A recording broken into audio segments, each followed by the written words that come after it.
আমি মানুষের কাছে, মানুষের দুয়ারে দুয়ারে যেয়ে সব থেকে ভালো লাগছে মানুষের যে অভিযোগগুলো আছে ওইগুলো আমাকে বলছে, আমি শুনছি। তো ওইগুলো আমার ব্যাপক হারে ভালো লাগছে যে মানুষের মনের মধ্যে এত অভিযোগ আছে, এতদিন যে সরকার ছিল তার বিরুদ্ধে এত অভিযোগ। ওই জন্য মানুষের ব্যাপক সারা, সব সময় মানুষ চাইছে যে লাল ঝান্ডা ফিরে আসুক। লাল ঝান্ডা না ফিরে আসলে আর কেউ বাঁচবে না। মানে সাধারণ মানুষ, শ্রমিক, সবাই বলছে, বৃদ্ধ থেকে ছোট থেকে বৃদ্ধ সবাই বলছে যে আমরা সে আগের লাল ঝান্ডাকে ফিরে চাই। বৃদ্ধ যারা আছে তারা সবাই বলছে আমরা লাল ঝান্ডা ফিরে চাই, আমরা খেটে খেতে চাই, আমরা চার হাত পা আছে খেটে খাবো, কিন্তু আমাদেরকে স্বাধীনভাবে বাঁচতে দিতে হবে। যে স্বাধীনতা এখন আমরা পাচ্ছি না, এখন আমাদের সরকার দিচ্ছে না। যেই সময় আপনি প্রচার করছেন সেই সময় কালীগঞ্জে একাধিক বোমা উদ্ধার হয়েছে, কি বলবেন এই ঘটনাতে? যদি বোমার জন্য বলতে হয় তাহলে আমাকে সেই 10 মাস আগে ফিরে যেতে হবে। আমার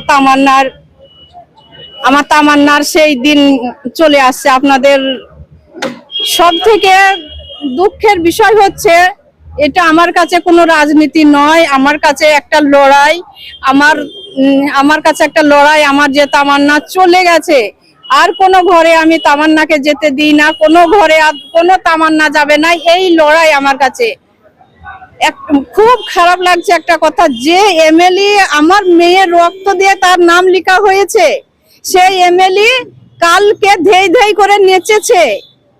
এটা কতটা মানে বেলজ্জা বেহায়া যে আমার মেয়ের রক্ত দিয়ে তার এমএলএ নামটা লেখা হয়েছে, সে ধেই ধেই করে কাল নাচছে। আর কিছু বলার নেই।